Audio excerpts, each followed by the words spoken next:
semana que ocorre a Semana Nacional de Memória e Direitos Humanos, né, e que vão ter atividades, está sendo coordenada pelo Núcleo de Preservação de Memória Política, né, no site deles, a partir de quarta-feira, é possível encontrar a programação de diversos eventos, universidades, grupos da sociedade civil, professores, estudantes, sindicatos, que vão fazer atividades de 1º a 6 de abril no Brasil inteiro. No site vai se poder encontrar, né, nas cidades o que está sendo planejado para cada um desses dias, né?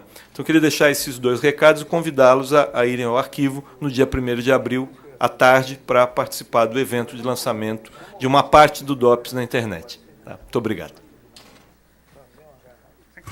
Ótimo. Então, só queria... Vamos compor a mesa? Vamos compor a mesa Zico, Sebastião Neto, Valdemar Rossi e Américo Gomes. A chamada mesa do Movimento Operário e da Resistência Operária. Só uma coisa, companheiro, queria completar a informação. Dá para gravar, por favor? Dá o microfone para ele. Zico, os companheiros... Só pra, você, como é seu nome completo? Tá. O endereço do Arquivo do Estado é Rua Voluntários da Pátria, 596. Se escrever no Google Arquivo Público do Estado de São Paulo, tem mapa, tem tudo direitinho. Fica na frente da estação Tietê do metrô, só que a entrada pela Voluntários da Pátria. Como é seu nome? José Aguiar dos Santos. Você era bancário? Eu fui bancário, fui compensador de cheque no Banco Comercial, no antigo Banco Comercial do Estado de São Paulo. E esse companheiro que você falou que foi assassinado? Tolesano. Com S ou com Z? Lembra? Bom, tanto faz. Ele era do mesmo banco? Ele era funcionário do Banco do Brasil. Você lembra a data que isso ocorreu? Em 1970, né? 1970. Eu estava junto com ele. Depois você deixa as suas coordenadas para você depor aqui na comissão? Tá, ok. Eu cobro, eu peço desculpa por ter extrapolado, mas eu sempre cobrei de sindicato, dos bancários, uma apuração, né?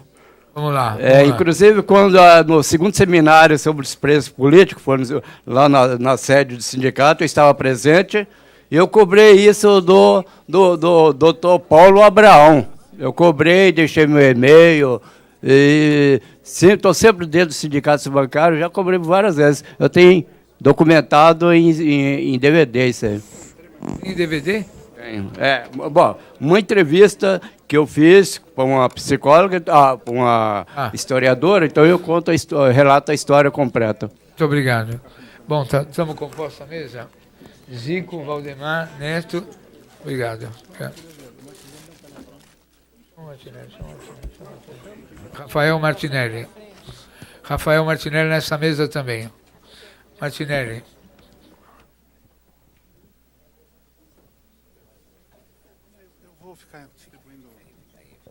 Distribuindo. Tem mesa, tem cadeira. Senta aqui, Rafael. Tá bom. Excelente. Então vamos começar pelo Zico, pela família Prado. O irmão, o Tico, só você, João, né? Tá bom, mas fala um pouco do livro do Tico também, aproveita. Vamos começar pelo Zico, vamos lá. Bom, eu quero me apresentar, eu sou o deputado Zico, estou aqui na Assembleia já há algum tempo, mas sou metalúrgico, antes de ser metalúrgico eu fui trabalhador rural.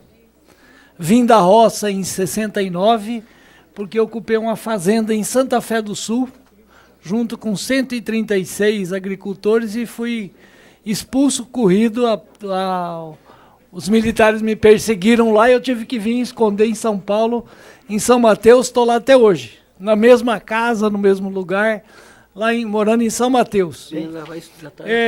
Em 69, cheguei aqui, fui procurar emprego em fábrica, encontrei emprego na Metalúrgica Matarazzo, continuei minha militância política, estava relacionado, sempre minha atividade foi construída no movimento de igreja e na igreja, na ação popular, na AP, e a gente foi por aí afora. Depois que saí da prisão, aí não participei mais da AP, porque também a maioria dos companheiros tinham sido presos, mortos, e assim por diante.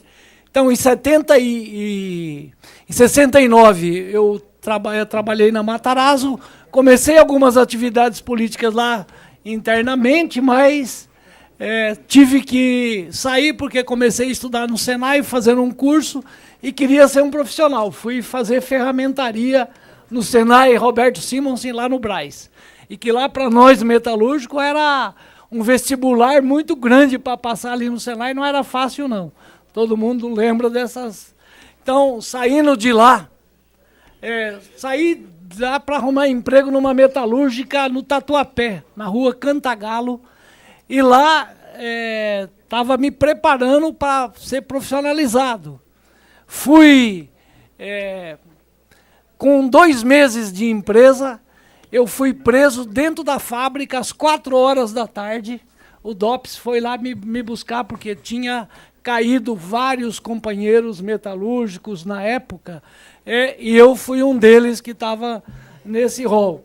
Fui preso pela equipe do Fleury lá no DOPS, e o meu patrão, era uma firma muito pequena, o patrão era simpatizante do movimento, operário da Itália, e era um jovem da minha idade na época, quando eu era jovem ainda, na minha época.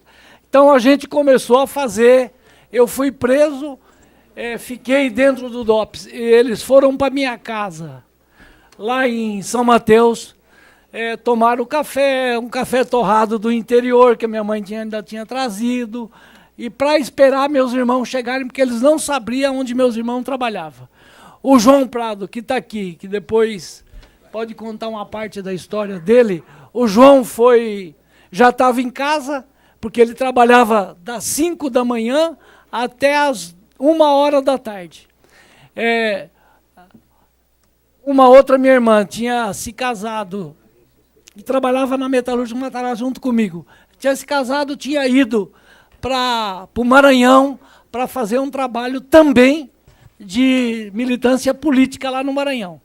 De lá, a gente não conseguia. Nós não sabíamos onde ela morava. Ainda bem que nós não sabíamos lá no DOPS onde ela estava morando. Mas eles queriam muito saber onde meu cunhado e minha irmã estavam fazendo a militância política. Eu fui preso às 4 horas da tarde, e meus 2 irmãos, quando chegaram da fábrica, para ter uma ideia, uma irmã minha trabalhava no Brás. Para chegar em São Mateus, naquele tempo, era no mínimo 2 horas de viagem. Então, ela deve ter saído às 5h30 e chegado às 7h30.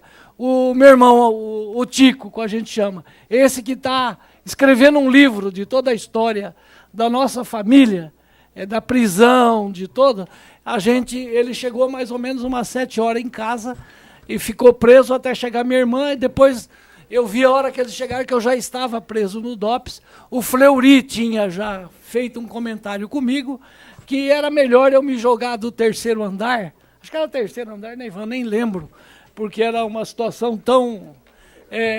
porque era melhor do que eu passar a noite na tortura e no pau de arara, porque morrer por morrer seria melhor morrer eletrocutado ali naqueles fios.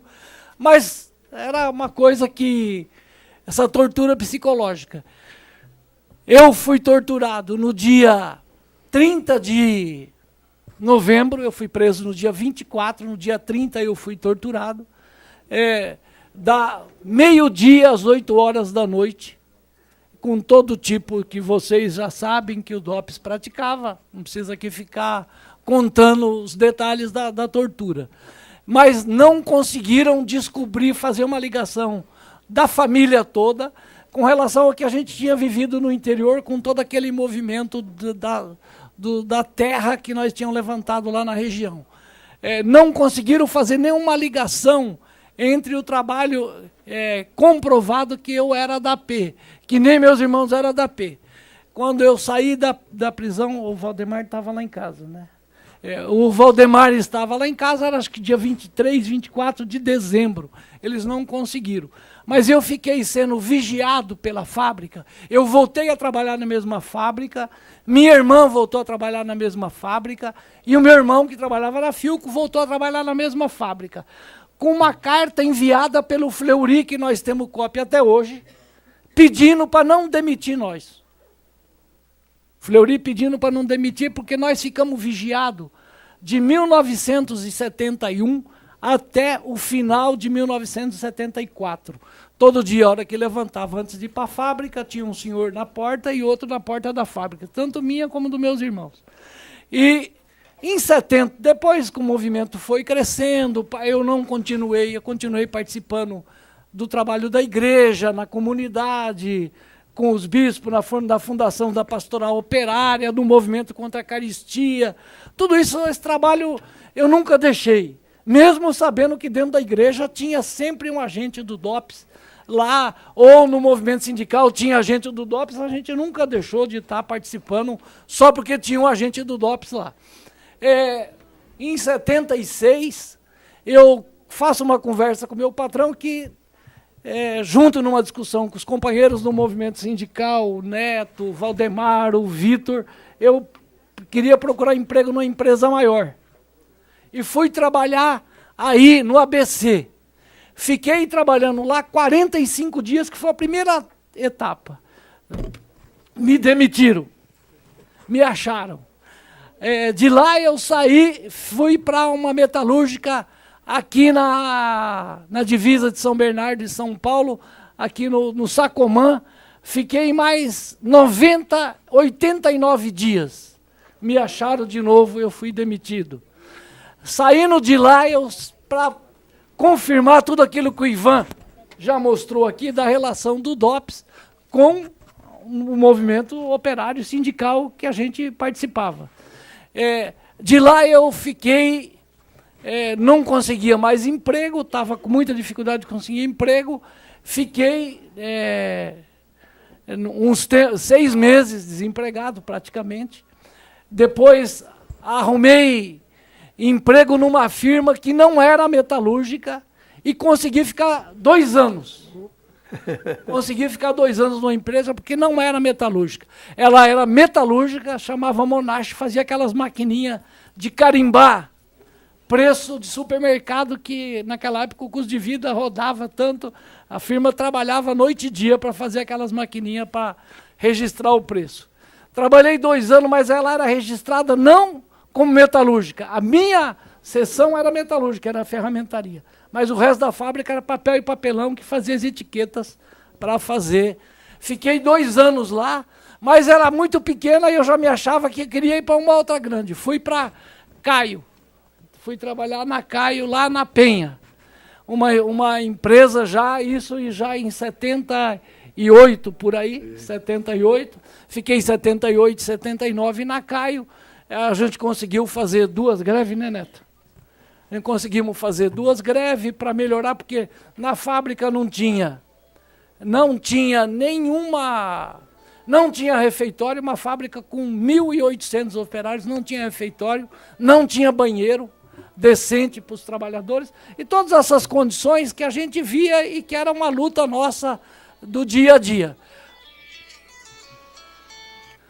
Por isso, em 79, depois da greve da Caio, eu fui demitido, que morreu um companheiro, porque um ônibus que estava parado na rampa desceu. Desceu e passou em cima de um companheiro que estava fazendo o trabalho, que estava trabalhando, o ônibus perdeu o freio, passou em cima, matou, e nós ficamos de greve até ver toda a política que a firma ia prestar para a assistência do companheiro que tinha morrido lá. O Adriano me lembrou aqui que na minha turma de presos estava também o Luiz Irata. O Luiz Irata, que foi um companheiro nosso, que também era da P, que morreu na tortura no DOPS, numa sala do lado que estava, na cela do lado que nós estava preso. Então, o Luiz Irata foi da mesma turma, e o Luiz Irata era metalúrgico também na época, junto com nós, e ele morou em São Mateus, o Luiz Irata também. Então, só para registrar isso, viu, Adriano? Obrigado dessa lembrança, que a gente não consegue lembrar tudo. Mas para contar mais a história da ligação que tinha entre o movimento operário e entre a Fiesp e o DOPS, era tão evidente, viu, Ivan? O Ivan, que estava aqui até agora, tão evidente que depois que eu saí da Monash, fui trabalhar em outra metalúrgica, fui trabalhar na Gazarra, lá na Estrada do Pêssego. Fiquei também só 89 dias, que era 90 dias, era o tempo de experiência. Depois fui trabalhar na Casval, fiquei mais 61 dias. Isso tem tudo registrado nas minhas carteiras profissional. Saí da Casval, fui trabalhar em outra firma, em uma outra metalúrgica pequena, também, metalúrgica Fanandre, que tem ali na Moca, atrás da Fundição Brasil. Também consegui ficar lá, não cheguei a ficar 6 meses. Depois fui para a Fundição Brasil, que era uma firma grande, e nós estávamos com um movimento bom ali da oposição sindical. Eu fiquei na Fundição Brasil também 89 dias sacramentados. Saindo da Fundição Brasil, eu fui trabalhar numa outra metalúrgica chamada Casval, no Tatuapé. Isso já quando morreu o Santo Dias, na greve nossa em 79, eu fui escolhido pela oposição sindical para ser um dos negociadores na Fiesp, para sentar na mesa para negociar com os patrão. Aí eu tive uma série de desempregos consecutivos, de firma que era 15 dias, exame médico que eu prestava, o cara falava que eu não estava apto para trabalhar. E aí fui numa firma pequena, que era uma metalúrgica que tinha na rua Cantagalo, lá no Carrão, que era do Pascoal Tomeu. Depois eu fiquei sabendo disso aqui na Assembleia Legislativa, quando ele era deputado aqui comigo.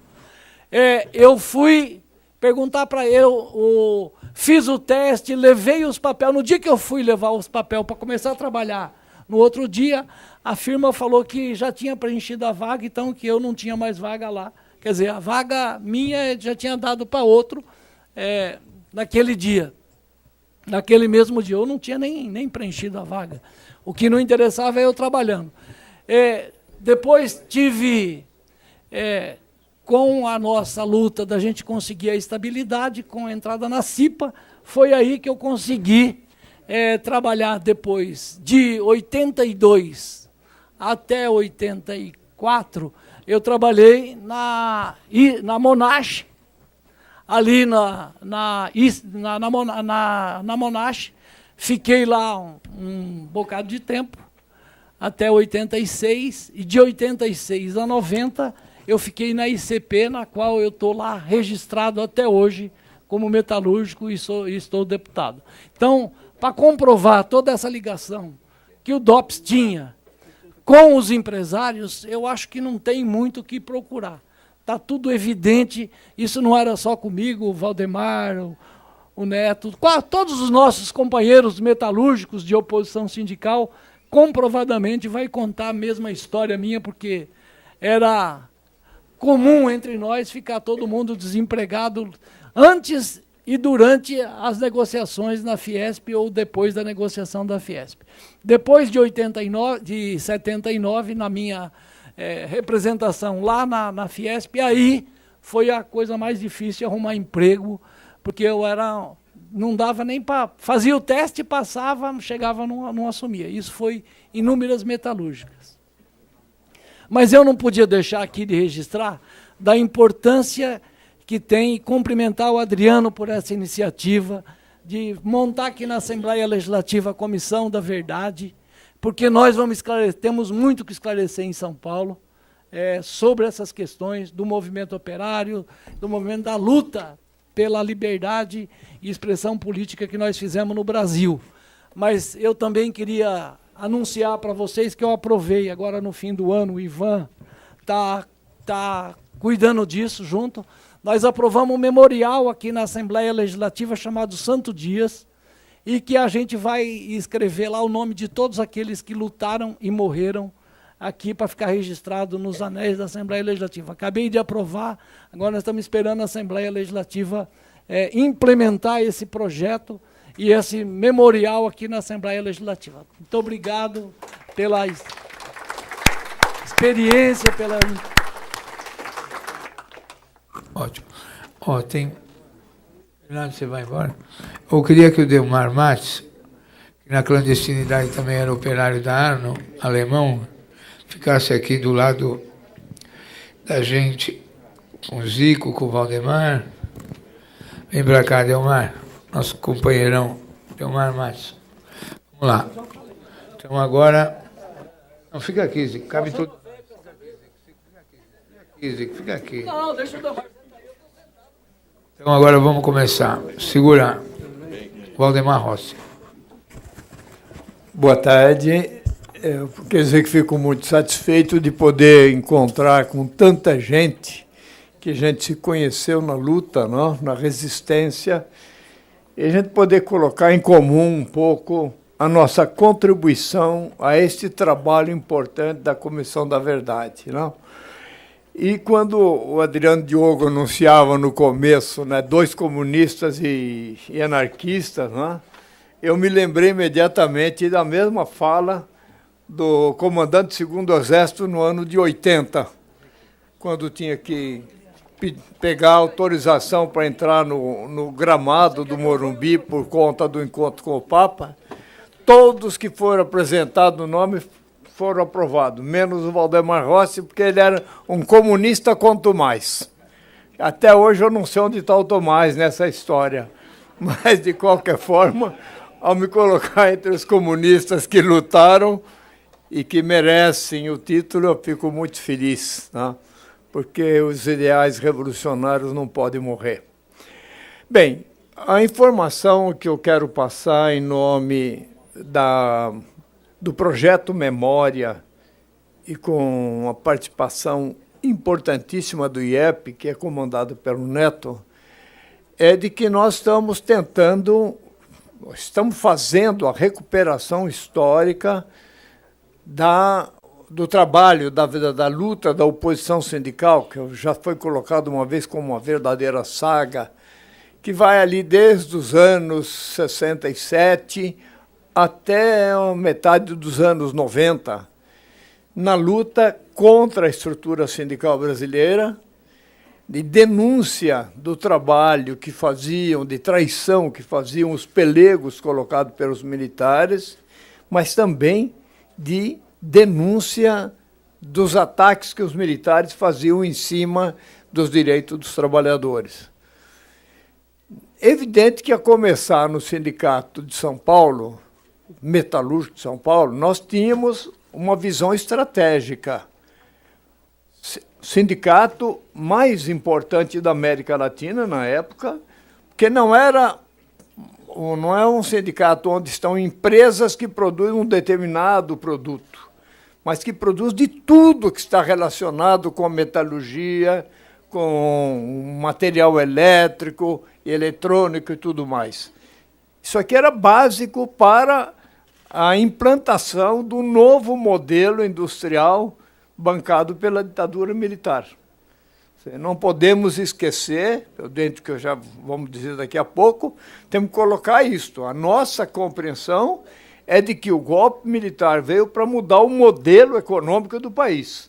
Portanto, os interesses que regeram tudo isto que foi falado e que vamos falar mais, de repressão, etc., estava voltado para a questão do novo modelo econômico. Era preciso garantir a implantação das, na época, chamadas multinacionais no Brasil, passar a economia nacional para o controle das multinacionais. Então, havia uma guerra nesse sentido. E nós fomos fazendo todo esse trabalho. E, por conta disso, aí nós temos um pequeno exemplo do que o Zico falou, né? Contou de como ele foi perseguido o tempo todo. E aí, se nós juntarmos cada um dos companheiros que aqui estão, nós teremos aí centenas, até milhares de demissões por razões rigorosamente políticas. A repressão entendia que a oposição sindical metalúrgica de São Paulo não podia assumir a direção do sindicato, que significava criar um empecilho para aquele modelo de desenvolvimento. Isso eles tinham certeza absoluta e eu concordo com eles. Não é? Bem, então, ao chamar gente de comunista, eles não queriam mais nada mais, nada menos que bagunçar a cabeça do povão, né? Tudo era comunista, etc. Bem, Ao fazer a recuperação dessa história, nós vamos encontrar casos muito importantes. Por exemplo, nós acabamos de produzir um folheto, que é este aqui, um caderninho, com alguns dados importantes. E estamos aqui propondo à Comissão da Verdade que inclua esse processo nas suas pesquisas. Então, nós vamos entrar com um pedido com o seguinte teor. Propomos à Comissão da Verdade, 1. Investigar a relação entre as empresas e a repressão política a partir dos documentos já encontrados e dos testemunhos conhecidos. 2. Convocar para esclarecimento os organizadores já identificados do financiamento empresarial. Espera um pouquinho, Valdemar. Vocês trouxeram vários caderninhos, as pessoas da plateia já receberam? Desculpa, continua. Não. 2. Convocar para esclarecimento os organizadores já identificados do financiamento empresarial aos órgãos de repressão, como Delfim Neto e os empresários citados. Aqui nós já vimos um exemplo, né? A nossa contribuição é no sentido de fazer avançar isto. Bom, nas pesquisas que nós fomos fazendo, colhendo depoimentos que estão gravados em DVD. Esse do Zico, por exemplo, tem lá 1h e tanto de depoimento da história que ele contou, dos irmãos dele, etc. E tantos outros que fizeram esses depoimentos. O que nós constatamos? Que a perseguição aos companheiros da oposição era sistemática, não importava a sua capacidade, sua competência profissional. Não importava o quanto eles contribuíam para produzir as riquezas do capital. Se eles tivessem uma ligação com o movimento, eles seriam dispensados. Eu fui simplesmente beneficiado com 18 demissões em 25 anos. Algo assim. Pois é, uns com 20, outros com mais, mas era assim que a coisa ocorria. E, ao fazer esse levantamento, nós percebemos que era preciso ir além e procurar, no Arquivo do Estado, documentos que pudessem nos ajudar. Por isso, nós encontramos coisas importantes. Por exemplo, da Cobrasma, tem um documento que mostra, no caderninho aí está mostrando, quem tiver ele na mão, vou pegar aqui, é o primeiro documento que é para pesquisar, né, que está escrito ali. Esse documento mostra um pedido da Cobrasma, no ano de 65, para o DOPS fazer o levantamento de um conjunto de operários que trabalhavam na fábrica. 65, antes daquele ano quente de 68. Porque isso coincidia com a construção da Comissão de Fábricas, que foi a primeira na história do Brasil, de um processo de organização dos trabalhadores, né, processo interno. E o que é curioso é que eles apresentam nesse dia que seria Sebastião Pires de Oliveira como chefe de vigilância da Cobrasma. Eles apresentam ao DOPS. Portanto, uma vinculação direta. E o DOPS vai responder depois, dando o nome e o enquadramento de cada um dos operários que estavam lá. Então, esse é um primeiro documento que nós estamos anexando.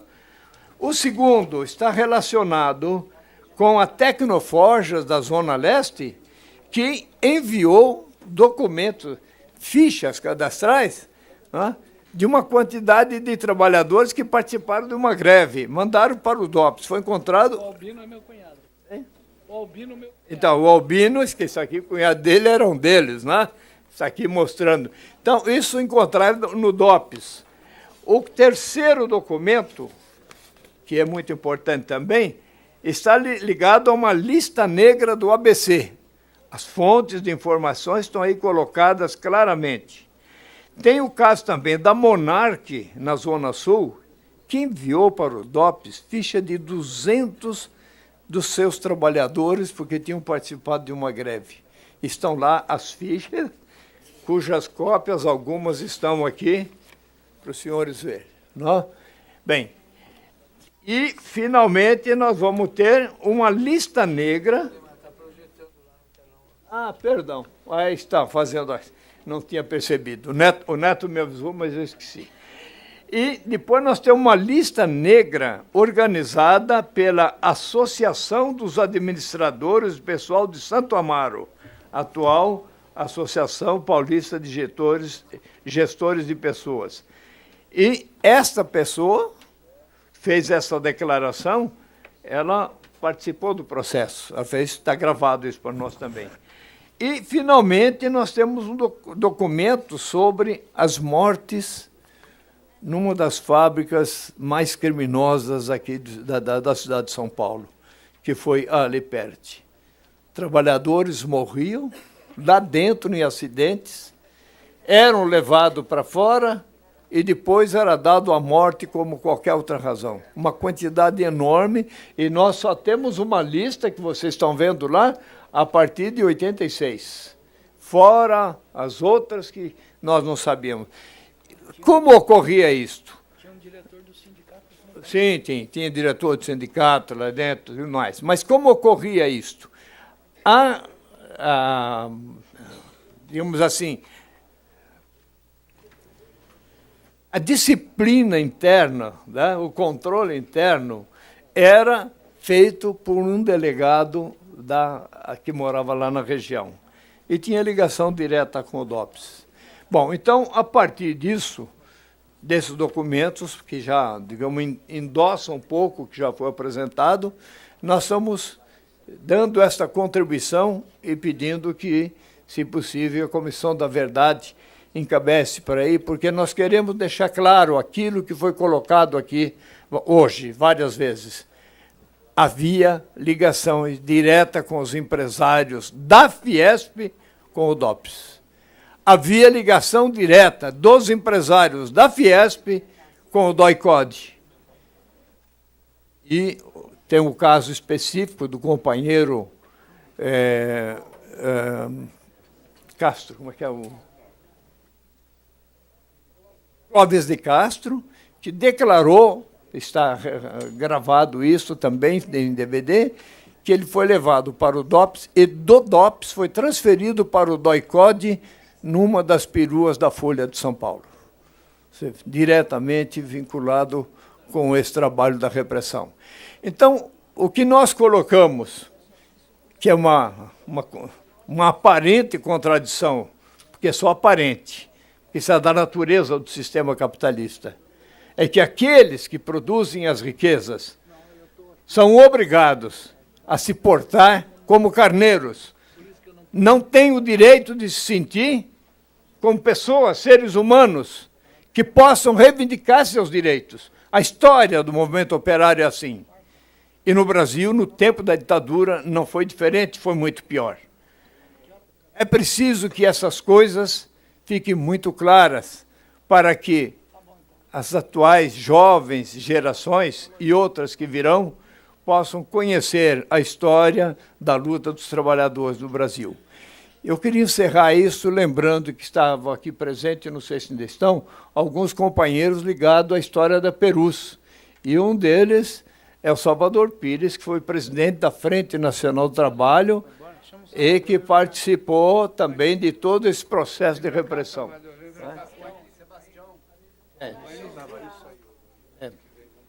E lembrando, também hoje tem uma notícia que me chegou, que um companheiro, filho do Dermi Azevedo estava preso comigo na mesma cela em 1974. O filho dele mais novo cometeu suicídio ontem. Esse menino, com 1 ano de idade, segundo seus pais, 1 ano de idade, foram torturados no DOPS para que os pais pudessem delatar a companheira que era responsável por um trabalho, a Maria Nilde, que era responsável por um trabalho junto à CNBB sobre a questão da educação. E os traumas que vieram daí levaram a esse jovem, agora com seus 40 anos, possivelmente, né, a ter uma vida muito conturbada e infelizmente suicidou-se. Muito obrigado, gente.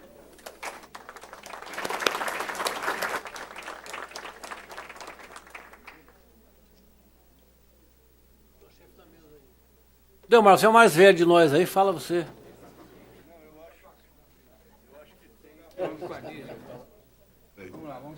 Tá, valeu.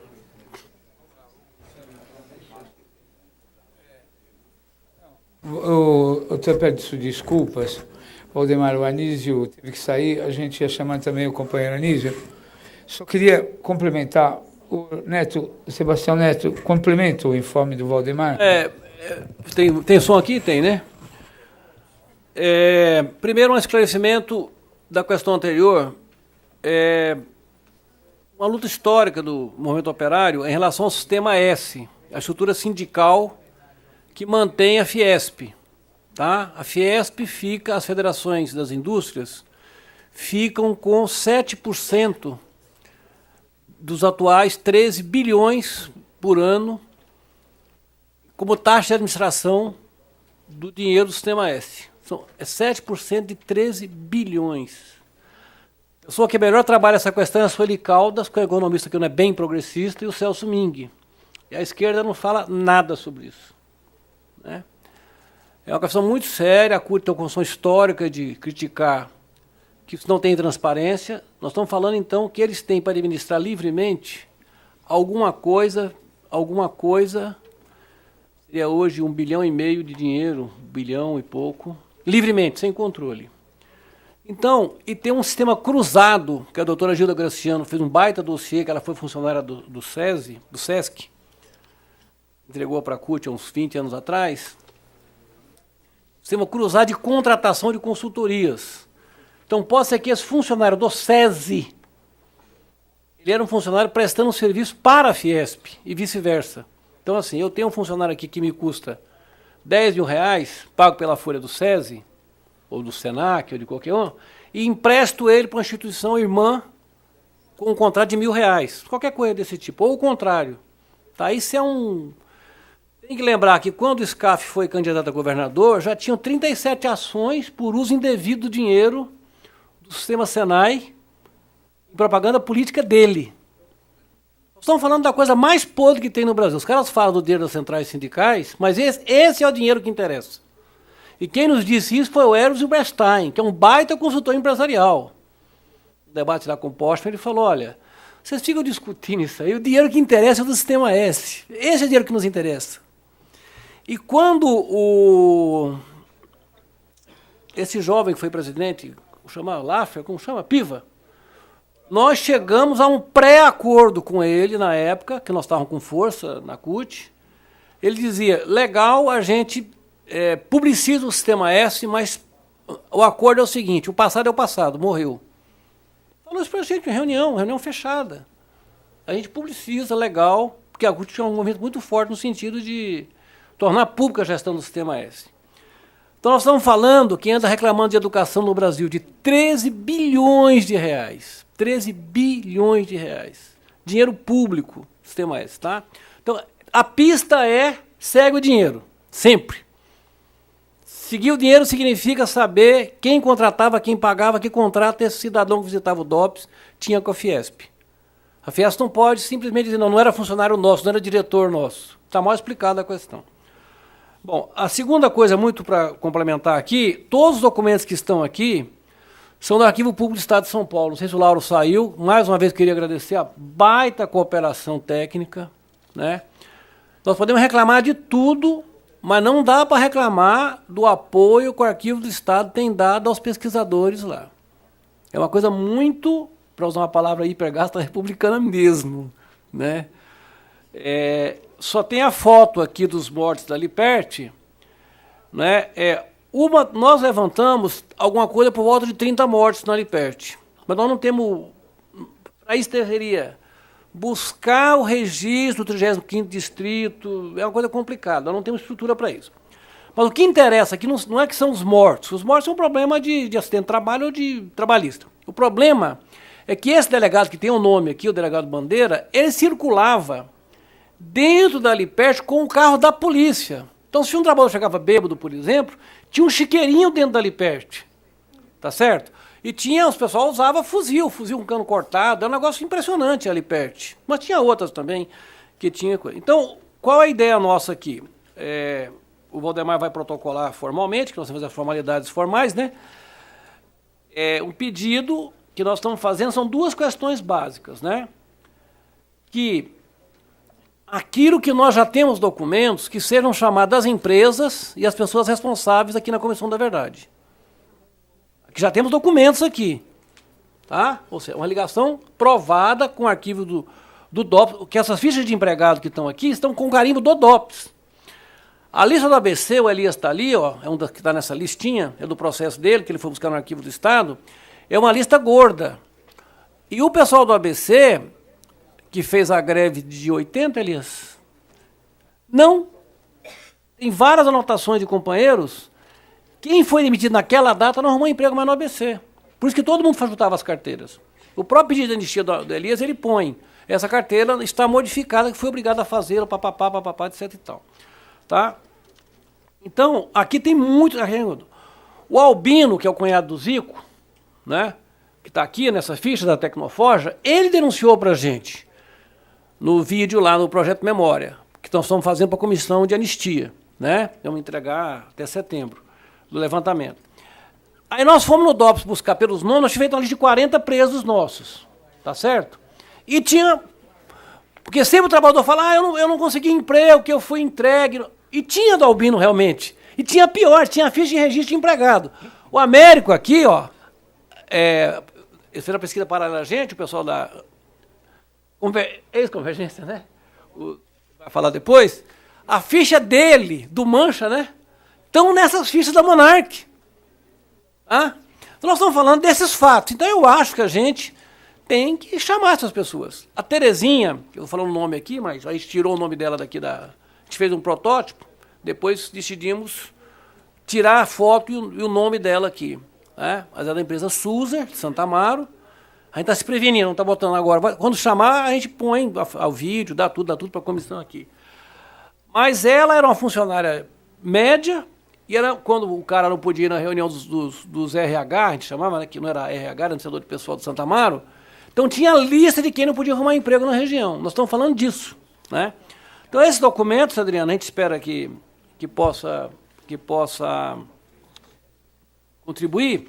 No caso do ABC, gente, tem um negócio grave, que é aqui essa pagininha junto da ficha da Monarch, é que as empresas entregaram ao DOPS... Põe na tela, por favor.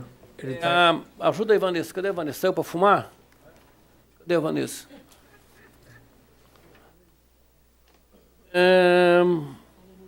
Não, não é esse não. Não, é outra página.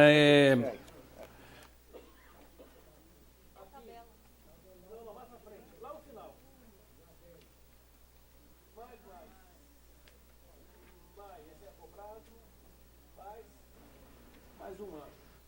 Aí. Tá de cabeça para baixo. Você já dá para dar um pouco. Mas aqui, ó. Essas anotações são feitas pela empresa. Sessão do cara trabalhava. É o microfone. Pega o microfone, Neto, ó. Peraí. Olha o microfone. Não, é uma coisa simples. Aqui é o endereço residencial do cidadão operário, tá? E aqui está ou a função, ou a seção, ou às vezes a empresa põe o nome dele na chapeira. Quer dizer, é uma informação que só a empresa pode dar. Só a empresa pode dar. O DOPS não tem essa informação. Só que a ficha está no DOPS. Nós estamos falando de centenas de trabalhadores do ABC. Centenas, não de dezenas, nem de uma fábrica. É um sistema de cooperação mesmo. Então, isso... Isso que a gente pede, que vocês, na medida do possível, que eu sei que o volume é muito grande, mas em alguns casos mais escabrosos, né, chamem essas pessoas para esclarecer.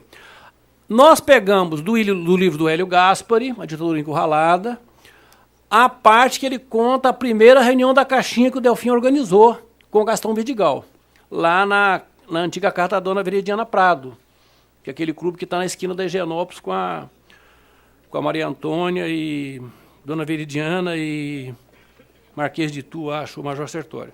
Naquela pracinha tem um clube, ali foi feita uma reunião, o gasto foi contra a reunião, com várias confirmações do Paulo Savaia, de vários deles que participaram da coisa. Então achamos que o Delfim Neto, né, seria uma boa pessoa para a gente perguntar, que como ele é o cara em Paris, dos 10%, dos 15%, não sei de quanto era, de repente até ele tinha uns 10% sobre a caixinha, não sei. É sacanagem da minha parte, né? Sacanagem da minha parte. Mas para quem nasceu pobre no Cambuci e ficou tão rico, não deve ser por acaso. Aquele é um menino pobre do Cambuci. Os pais têm o maior orgulho de ter criado ele e tal, né? A gente já foi saber a história dele lá. Então é isso. Propósito do que o Zico falou, do memorial. Eu queria lembrar com muito carinho aquela placa que tem lá no Memorial da Resistência dos estudantes presos em Biúna, né? Nós queremos, no mínimo, fazer uma recuperação, né? Uma placa, uma recuperação de todos os presos da greve de Osasco, todos. Estamos tentando levantar essa lista lá no Arquivo do Estado, né? Porque a gente busca a lista como? A partir dos nomes dos presos, você puxa mais nome de preso que está na mesma lista, que foram vários órgãos que prenderam, não? E no nosso caso, a gente quer ver se nesse livro publica pelo menos o nome dos presos desse arrastão de 74, Zico. Todos presos. Você, o Vital, Toninho, um monte de gente que foi preso por mais diversas razões, né? Então, acho que é mais ou menos isso. Queria complementar o que o nosso maior guru falou. O Anísio tinha um problema de rodízio de uma reunião de trabalho, o Adriano estava reclamando que ele não estava na mesa. O Elias está ali, não sei se eu estou esquecendo de citar alguém lá que trabalha, o Joãozinho está ali, né? E aqui, todo mundo, o Delmar era o alemão, que trabalhou no grupo mais consistente da Arno, que durou de 66, 67, nós fomos um pouquinho mais, até 80, tivemos um grupo organizado na Arno, foi dizimado, todo mundo foi demitido no final. Todo mundo tem história com a gente aqui, o Zico, né? Esse aqui foi metalúrgico também. Entendeu? Só você não foi metalúrgico, Martinelli. Além do mais, ainda é palmeirense. Obrigado, gente. Tá. Delmar, dá uma palavrinha. Fala um pouquinho, Delmar. Bom, queria cumprimentar o companheiro Adriano e os demais por essa iniciativa. Eu acho muito Delmar importante. Matos, desculpa. Meu nome é Delmar Matos. Como você é meu irmão, posso te interromper. Ó, pessoal, antes que esvazie, quarta-feira vai ter o lançamento do livro do Fernando Santa Cruz, sobre a vida do Fernando.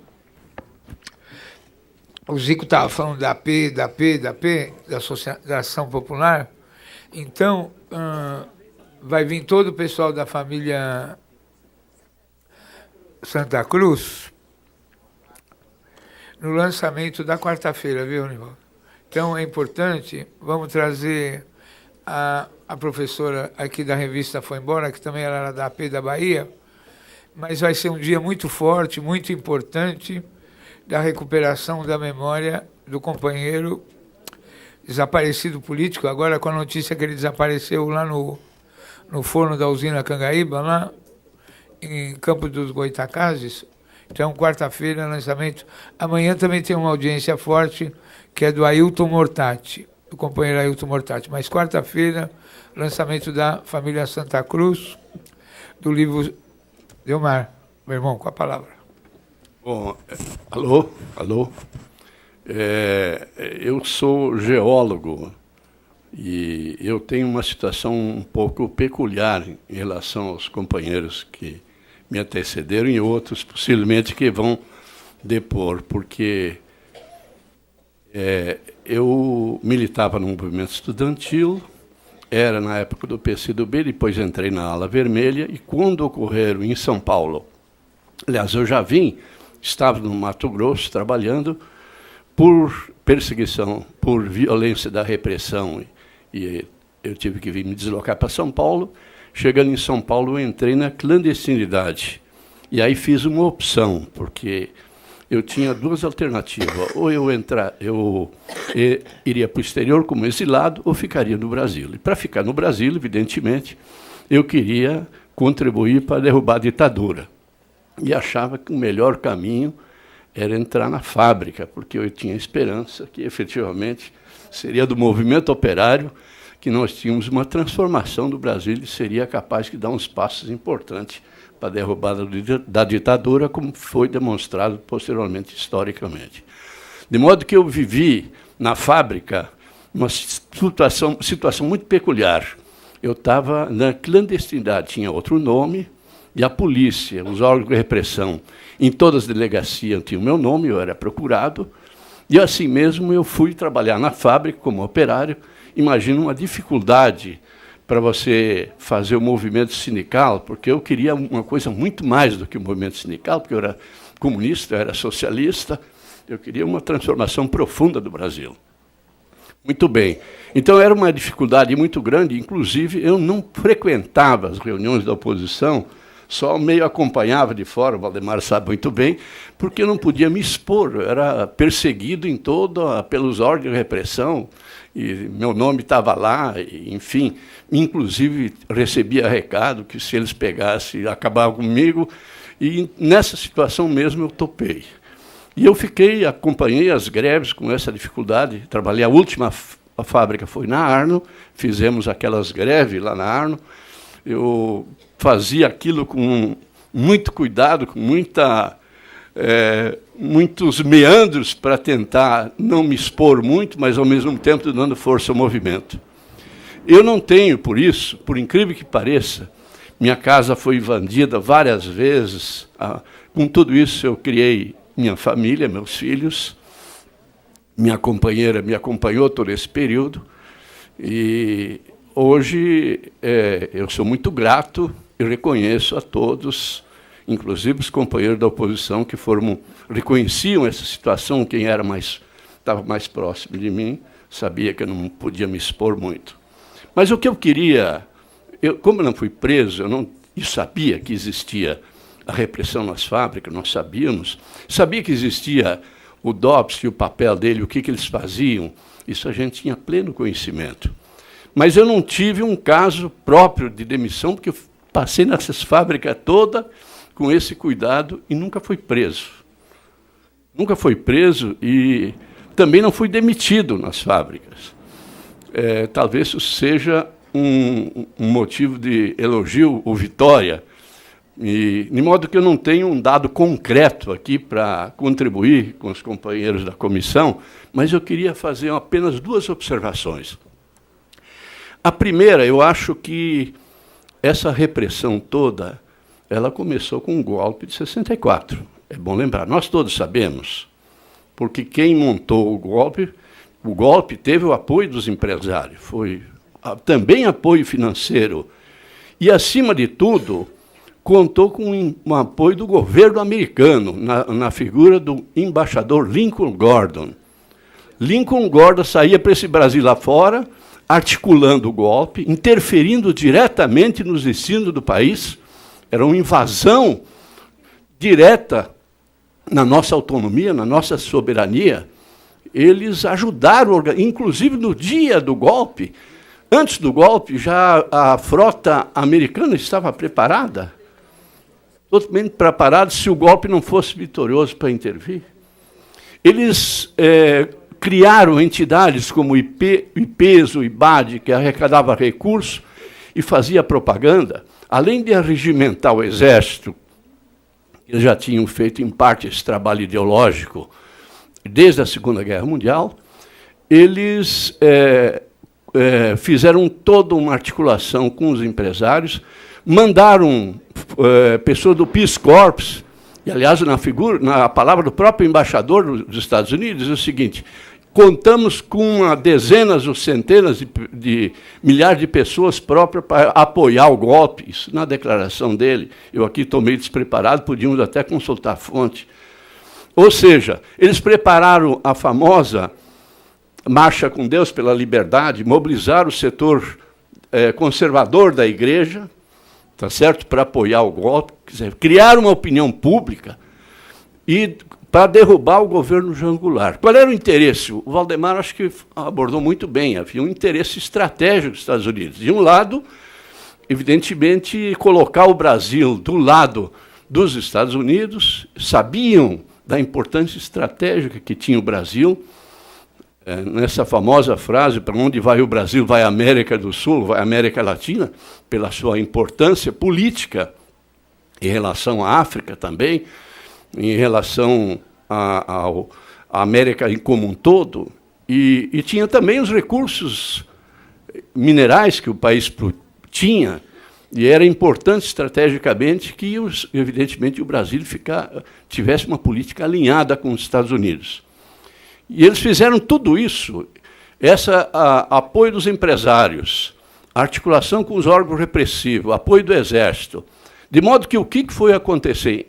Em 68, como nós sabemos, nós tivemos o ato institucional número 5, onde a ditadura passou a ter passou a ser mais, vamos chamar assim, mais agressiva e mais violenta, mas foi um processo. Esse processo, na verdade, ele teve início com o movimento da legalidade, em 1961, quando o Brizola peitou para não ter o golpe, resistiu. A partir daquele momento, a direita do Exército, o governo americano, a CIA, começou a preparar o golpe e conseguiu em 64. É bom lembrar, se não tivesse ocorrido o golpe, o Brasil hoje seria muito diferente. Porque o plano de reformas do João Goulart, está aqui o companheiro, né, da CGT, era a reforma agrária, entre outras, o programa de reformas. Entre esse programa de reforma estava a reforma agrária, reforma universitária, reforma urbana e muitas outras reformas, que essas reformas iam dar uma nova qualidade para o Brasil. Atrás desse plano do Jango, estava uma política de desenvolvimento nacional autônomo, esse que ia efetivamente dar um grande progresso para o país. Eu quero dizer que o processo não podemos entender essa repressão unicamente a partir da década de 70. Ela é um processo, houve um endurecimento. E nesse processo todo foi acabar, evidentemente, só depois com a anistia. É isso só. Grande Delmar. Pessoal, a gente organizou a mesa do Movimento Operário e são 4 e queria, ainda mais que está essa chuva, está ameaçando, sei lá, não queria me estender muito. Vamos tentar combinar o seguinte, vamos tentar terminar por volta de 5 horas, tá bom? Então vamos, pelo menos porque veio gente de longe, gente para depor, e o Delmar já deu a deixa. Eu acho que a gente, primeiro, saudar essas figuras como Rafael Martinelli, Clara Scharf, Elza Lobo, né? Companheiros de tantos anos, Padilha, companheiros de tantos anos de luta. Então, Rafael Martinelli, vamos lá pegar o começo aí toda vez que eu vou lá na comissão da Secretaria de Justiça, dos desaparecidos, dos presos da anistia estadual, tem lá o processo dos ferroviários. Martinelli, dá uma palavrinha, porque aí os outros também têm a oportunidade de cada um falar um pouquinho. Está funcionando? Companheiro Rafael Martinelli. Está funcionando, né? Está funcionando? Tá. O problema eu vou ser rápido, porque é como eles dizem, eu estou com 88, mais velho, tem história, tem não sei o quê, né? Então, é a vida nossa sindical que começou desde 1941, veja você. Então, são quase 70 anos só de briga, né? É um problema sério. O companheiro, o último que falou agora, ele deu mais ou menos os detalhes, que o problema da ditadura, ela veio desde 46, 47, cassação do partido. Quer dizer, é uma posição da influência do imperialismo americano, já desde aquele começo. É uma preparação. Então, essas coisas a gente atravessou todo esse período, né? Eu sou da greve de 1949, então, veja você, então bem-vindo, né? Sindicato, cooperativa, Federação Nacional dos Ferroviários, estou brigando até hoje. Eu costumo dizer com os companheiros, né, que eu sou ferroviário 70 e poucos anos lutando com o governo, com todos, com Lula, com o diabo, né, eu disse, né, tudo mais. Acabaram com a minha área, eu brigo mesmo. De 250 mil, hoje não tem 50 mil. Essa é a verdade. Então, essas coisas faz com que a gente, historicamente, a gente sempre fomos políticos, essa é a verdade, né? Então eu tenho o processo de espionagem na ferrovia de 1950, aquela famosa greve de Minas Gerais, que as mulheres comandaram, então essas coisas. Então a gente vê os relatórios feitos pelos engenheiros, pelo exército, já em 50, a espionagem na área militar, na área ferroviária, que é uma área estratégica do governo. O governo tem ódios. Depois da ditadura foi um ódio em cima daquela categoria que era responsável por parar, fazer o diabo, né? É estiva, portuário. Essa é a área que agitava mesmo estivadores. Então, essas são coisas que, historicamente, eu estou vendo ainda coisas que vai poder ajudar a comissão nossa aqui. Eu estou acumulando. Agora chegou para mim, quase há 2 meses, quase uns 4 quilos de documento lá de Brasília, né? Da minha vida, entende? Então, são coisas que possivelmente mais tarde vou começar a passar para a Comissão da Verdade, entende? Essa é a nossa preocupação. Devia sair até hoje, eu acho, um aplauso para um companheiro que está na Comissão Nacional, vamos dizer, na Comissão da Verdade Nacional, que está tendo uma posição que não é do Martinelli, que seria do Martinelli, né? Aquela que os militares vai ter que sentar na mesa, não é isso? E que vai ter que dizer quem é que mandava torturar, matar, estuprar as companheiras. Isso daí nós estamos querendo. E esse companheiro hoje no Estadão ficou claro, se viu, ele joga a coisa mesmo para valer. Quer dizer, a comissão é essa daí, nós estamos começando a pegar toda a história nossa nacional. Ele é contra, inclusive, a história brasileira feita pelos militares para as escolas militares. Que educação é aquela que não houve ditadura, não houve nada, houve um governo... Quem foi que falou isso, Martinelli? Tomar banho, dá uma raiva desgraçada de ver certas coisas que eles falam. Martinelli, tem que fazer uma história assim. Quem falou isso? Quem falou? Não, eu tenho um membro da Comissão Nacional. Eu não gosto, fui educado num guarda-nome, né? Pode perguntar o nome dos companheiros aqui, eu não sei ninguém. Então, mas é uma posição séria. É uma posição séria. Tem que fazer um livro histórico também para as escolas militares. Porque as nossas escolas têm uma história que foi a ditadura que ela fez, e os alunos das escolas militares têm a outra. Não houve ditadura, não houve nada, houve uma posição democrática contra... essas coisas que a gente não engole. Então, eu digo, tem coisas que ainda nós vamos estudar e ver e colaborar para a nossa comissão. Espero um dia a gente ter mais tempo, né? Porque hoje nós estamos correndo aqui, não é isso? E cada um, os companheiros estão se apresentando, né? Quem é? Certo? É? Não, eu sou ferroviário, vamos dizer. Meu pai é ferroviário. Meu pai é de 1914 na ferrovia. Quer dizer... Era um Martinelli, não é aquele que já vendeu o prédio Martinelli, eu costumo até brincar, né? Eu já vendi aquilo estava me aborrecendo ou não. É Martinelli ferroviário mesmo, todos, 7 irmãos ferroviários, quase todos eles. Então, vem embora, né? Vem greves, etc, etc. Composição, todos nós temos uma posição inicial de anarquista. Essa é verdade. Dizem que eu sou meio radical porque eu sou meio anarquista. Não é, o problema é esse, é sério. Eu sou comunista desde 41, porque a minha família já era também. Entendeu? Então, puxa vida. Quer dizer, essa é uma posição que nós queremos o quê? Acabar com a miséria, acabar com ter educação para todo o povo, ter esse direito, né, de comer pelo menos, não ver milhões não comer, a liquidação de milhares e milhares de índios no Brasil. Quer dizer, é o fim de coisa que nós sempre fomos educados para isso. Quer dizer, então esse princípio a gente vai.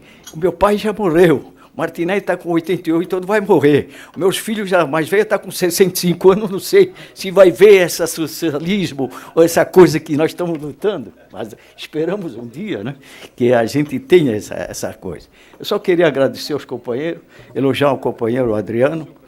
Historicamente, eu vou dizer, olha, os companheiros que nem Adriano e outros meus assim, velhos, falamos até um palavrão, né? Martinelli, você tem que deixar por escrito a tua vida, né?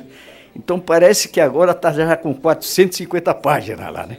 Não sei como quem vai assumir aquilo para sair, para ficar aí, calculando que um dia ou outro tenho que ir embora, mas tenho que deixar as coisas escritas, né? Então vai deixar coisa escrita, coisas que eu ainda não falei. Eu sou fundador da LN, né? Então não preciso dizer mais nada.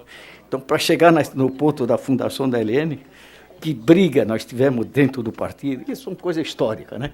Mas o movimento operário é que sempre me está na minha luta. Isso, eu sou meio radical na área ferroviária. O pessoal diz, Martinelli só fica na ferrovia. Mas era ferrovia, a gente parava 250 mil homens e parava mesmo, do Brasil todo. Quer dizer, o meu processo que veio lá de Brasília agora, está no Pará, está no Ceará, está no Piauí, está lá o Martinelli em todo lado, está lá todos esses arquivos dizendo que era o responsável. Quer dizer, o que eu vou fazer? Era uma categoria minha, que eu tenho elogio, porque é uma categoria avançada, meio, não digo revolucionária, né? Chegou um tempo que era meio revolucionária. Então, sou isso daí. Eu queria elogiar o companheiro aí, com todo o respeito da oposição sindical, dos metalúrgicos. Vocês sabem disso, que o ABC, que foi a flor das lutas operárias, é um histórico que o ABC merece, Santo André, essas coisas, né? Que fora a ferrovia, mas é uma área que merece todo o respeito nas lutas operárias brasileiras. Eu não vou falar mais porque aí eu tenho que arrebentar os... Na década de 50, tem o ABC desde... Eu sei, na década de 50, eu sou do ABC desde 1941, 45, quer dizer, entendendo? Então o problema é isso, quer dizer, a luta é... Nós temos que estar sempre continuando, ver até o caminho de como pegar os torturadores, os estupradores, os canalhas, onde estão os corpos dos nossos companheiros, aonde está... É isso que nós precisamos saber. É o caminho nosso. Né? Eu costumo dizer o seguinte, porque tem cara de dizer, não, Martinelli, a área deles sai daqui, nós temos que sentar também do lado de lá. Nós sentamos a hora que eles quiserem, estamos sentados aqui. Já fomos presos, torturados, arrebentados. Que está vivo, estamos aqui. Nós queremos que fique do lado de lá os torturadores também. Aí eles vão dizer, não, eu obedeci a ordem, quem mandava... Ah, então diga quem era. Era o Médici, era o Gertz, era os canalhas. Diga que eram os chefes, como o próprio governo da Argentina, que teve aquela coragem, que eu até me arrepia falar, né? Quando o presidente da Argentina chegou e disse... Tira aquele quadro do general, que foi presidente canalha da ditadura, mandou na frente dos militares, tira aquele quadro de lá daquele cara que foi um torturador, Quando vai chegar esse ponto dos nacionalistas brasileiros, do militar, que eu conheço, eu tinha muitos amigos militares bons, que tentamos, junto com o Jango, era amigo do Jango mesmo, para derrubar, para bater no lado. Eu sou daquele tipo, né? Nós tínhamos 2 destroys na época lá, dos marinheiros. Se fosse o meu comando, eu disse assim, pega o canhão e mete uma bomba em cima do Lacerda na época. Né? Eu era assim, pô, não fizeram isso, eles tomaram o poder. Essa é a verdade. Tá. Não vai faltar oportunidade da gente conversar, obrigado pela presença. Tá? Legal, tomara que saia logo o seu livro, hein? Bom, vamos pela cronologia da idade... e da militância. Salvador dá uma palavrinha, depois o Domingos pela memória dos químicos e o Américo fecha com a memória mais do operariado mais jovem, da memória da convergência. Salvador, senta aqui e dá uma palavrinha aqui. Fica aqui.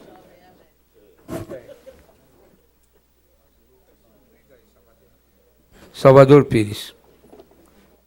Isso aí também não está escrevendo o livro, mas tem história para caramba. Para todos aqui presentes, né? É uma satisfação muito grande receber esse convite do Adriano para vir até aqui. Estou aqui presente, fazendo parte do coletivo do projeto Memória, né? E me sinto representado pelo que falou Valdemar e complementado um pouco pelo Neto. Quero complementar, Adriano Diogo, esse trabalho seu, e esta garra sua e essa visão que você tem de conduzir os trabalhos quando se discute a história da luta. Não é aqui que eu observo isso. Hoje complementa, né? E senti assim um tanto revigorado quando ouvi você chamar a minha memória do Queixada, né? E com um dado ali sucinto, mas não perdeu a pista.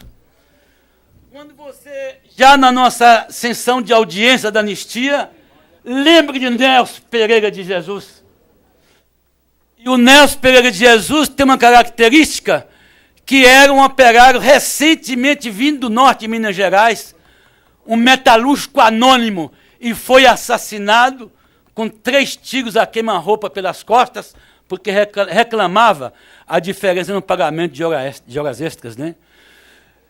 No desdobramento da impunidade que significava aqueles tempos da ditadura. Acho que é isso que está aí colocado. Acho que a minha experiência está muito ligada um pouco, falou o Valdemar, falou o Zico Prado, e eu sou um operário metalúrgico aposentado. A minha militância se deu dentro da oposição metalúrgica de São Paulo, basicamente a minha vida sindical passou por aqui, e passou pela histórica Frente Nacional do Trabalho, depois Frente Nacional dos Trabalhadores. E quando fala de queixada, vem aqui a memória de João Breno, vem a memória de Sebastião Fernandes, vem a memória de Edgar Galo, vem a memória de Gino Rizaghi. Só para dar um exemplo desses caras, eu tive a felicidade de conviver com eles, e quando fala dos queixadas, se fala da Frente Nacional do Trabalho, que eu diria que foi talvez um movimento pioneiro numa atitude parasindical, que teve uma ação voltada para qualquer categoria de trabalhadores, sem ficar preso às amarras da estrutura sindical. Para vocês terem uma ideia, é um movimento que foi capaz de fazer a denúncia contra o governo brasileiro no começo da década de 70, né, pela invasão das direções sindicais. E naquela época você não encontrava sindicato ou dirigentes sindicais que assinavam petição desta. E a OIT, ela precisava que alguém assinasse, que tivesse fé pública, registrado enquanto uma associação, coisa desse nível, a Frente Nacional era isto. E quando se colocava um convite desse, o Mário era muito caprichoso desse ponto de vista. Ele apontava o objetivo, mas apontava as possíveis consequências. E se topava fazer esse tipo de coisa. Então, eu acho que Mário Carvalho de Jesus. Da minha pessoa, eu não quero estender nada, porque tive agora há pouco tempo anistia política, e lá eu tive a oportunidade de apresentar um dossiê que veio da ABIN, com 700 páginas. E nesse material eu fiz um apanhado, levantei 113 momentos distintos, onde eu estava tratando de questões da luta as mais variadas, e tinha um agente do Estado me perseguindo ali, um tacão em cima. Então, dispensa um pouco. Agora, Adriano e os companheiros aqui da Comissão da Verdade, e eu quero trazer aqui uma questão, nesta linha, Adriano Diogo, que você vem trabalhando, que é uma coisa que eu não consigo engolir, porque o sabor ainda continua muito amargo, que é o seguinte: vem no rastro da dominação das multinacionais, e vem no rastro, logo em seguida, do governo da ditadura, foi no governo Sarney, mais precisamente dia 27 de dezembro de 1987, o massacre de Serra Pelada. Creio que quem aqui, os mais idosos, você tem mais idosos, né? O famoso garimpo de Serra Pelada, aquela trapaça do Sebastião Curió, fiel servidor da ditadura, montou aquele esquema com o mais deslavado processo de contrabando de ouro. Num certo momento, aqueles garimpeiros são levados a fazer uma paralisação, ocupa a ponte do rio Tocantins, em Marabás. Essa ponte é por onde circula a ferrovia daquela mineradora japonesa, que eu me esqueço o nome do diabo daquela mineradora. A mineradora mandou um recado para o governo Sarney: desocupa aquela porcaria, que o minério precisa passar. O ministro da Justiça da época, não guardo o nome, faz um despacho para o governador Hélio Gueiros, faleceu há pouco tempo essa desgraça, e o Hélio Gueiros manda a sua polícia militar desocupar. E os caras foram para matar. Caía cadáver de garimpeiro no rio Tocantins como se fosse jaca podre. Deve ter sido assassinado aí talvez 2 dezenas de garimpeiros. Quem eram esses garimpeiros? Se não a maior parte dos nossos irmãos nordestinos. Dos nossos mesmos irmãos que foram fazer o ciclo da borracha naquele norte do país. No entanto, não se tem uma apuração disto. Não se tem uma apuração de quem foi o responsável de forma direta. E aqui tem um troço que para mim é muito triste constatar, que é o seguinte: foi a direita que matou. Mas nós da esquerda não dissemos nada, gente. Nós não dissemos nada. É aqui que eu digo, o sabor daqueles cadáveres não consegue descer. Para não ser injusto, tem aqui 3 destaques, 3 deputados federais da época que foram lá tentar tomar conhecimento da questão. Deputado federal Eduardo Suplicy, deputado federal Gumercino Milome, e o grande destaque, Valdemar, para o nosso velho querido Olívio Dutra. Dutra foi a Marabá tentar fazer um levantamento, depois, ao invés de voltar para o Rio Grande do Sul, veio a São Paulo dar uma satisfação a um conjunto de entidades de pouca expressão de massa, que tentou fazer um levantamento e denunciar aquilo aqui a partir de São Paulo. E aqui tem ainda mais uma tristeza. A Frente Nacional dos Trabalhadores encabeçou aquele processo. Nós quisemos trazer a CUT junto, porque entendíamos que a CUT, sim, que tinha um nome, que tinha força política. A CUT tentou colocar o nome junto com a gente. No dia do ato público da Praça da Sé, a CUT miou. Para não ser injusto mais ainda, teve um deputado dos Ganser, Neto, não é o irmão, não é o nosso amigo Avelino Ganser, o irmão dele, deputado estadual. Eu fiquei sabendo que ele abriu um processo, não se sabe para onde foi isto. A minha reivindicação, porque o tempo é muito forte, que a Comissão da Verdade, Rubens Paiva, em parceria com a Comissão da Verdade Nacional, encare essa questão. Encare. Não dá para engolir. E aqui eu quero fundamentar o seguinte, porque nós estamos discutindo crime de Estado, de um Estado repressor. Tudo aquilo que nós combatemos contra a ditadura, ainda está muito pouco. Nós estamos, Adriano, levantando, tá? Mas é um Estado, vem em seguida, tá? É uma multinacional que dá ordem ao presidente, é um presidente da ordem ao seu ministro de Estado, né? É um ministro de Estado da ordem ao governador, o governador dá ordem à sua PM, a PM que vai e destrói. Então não pode ficar impune. Obrigado e uma vez mais, parabéns, meu camarada.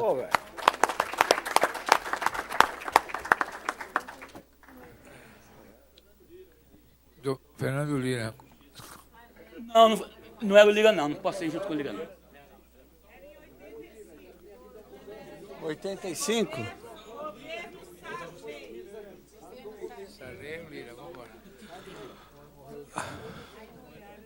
Alô?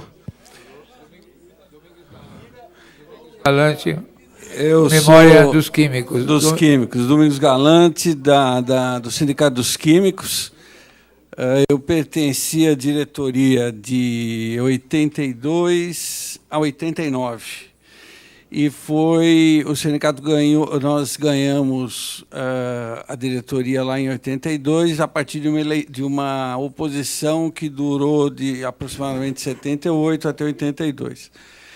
E é interessante as falas aqui, porque na indústria química acho que é mais fácil, são menos indústrias grandes, é mais fácil de ver a repressão por listas e por exclusão de trabalhadores, aqueles trabalhadores que se manifestam com mais veemência, tudo são taxados, são listados e dificilmente voltam para a indústria.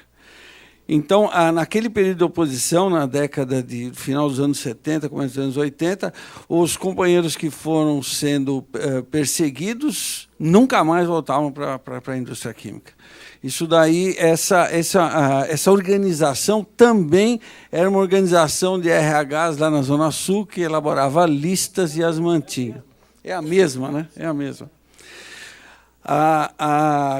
O companheiro aqui levantou uma questão importante da preparação da ditadura militar, mas na indústria química você nota que não foi só a indústria metalúrgica que final dos anos 50, com Juscelino, recebe investimentos grandes que vão montar essas indústrias automobilísticas já com outras tecnologias mais modernas. A indústria química também recebe uma imensa reformulação no seu capital. E 64 não deixa de ser simplesmente mais um passo do controle da indústria brasileira. Mais um passo, porque não era possível, não era concebível para o capital americano, depois de fazer tanto investimento no Brasil, deixar um movimento operário que tinha ligações com partidos fortes, que estava se aproximando do governo, via Jango e tudo mais, que o controle político pudesse mudar. Então, a indústria química colaborou demais com a ditadura, colaborou demais com o golpe militar, porque lhe interessava manter o controle estratégico dessa indústria nascente, que hoje a gente conhece. A indústria química, ela é a base de uma série. A informática praticamente é só indústria química. Uma série de processos químicos é que controlam todo esse universo industrial que nós temos. E esse cuidado dos empresários em garantir de que suas fábricas não fossem atrapalhadas com manifestações ou com lideranças, isso fazia parte, então, dessa estratégia em que os metalúrgicos, inclusive as indústrias metalúrgicas, também participavam. Então, isso a diretoria do sindicato, na época, havia uma colaboração bastante estreita, porque não era só os metalúrgicos de São Paulo que tinham uma diretoria que colaborava, mas os grandes sindicatos operários em São Paulo participavam de forma indireta ou conivente com os órgãos de repressão.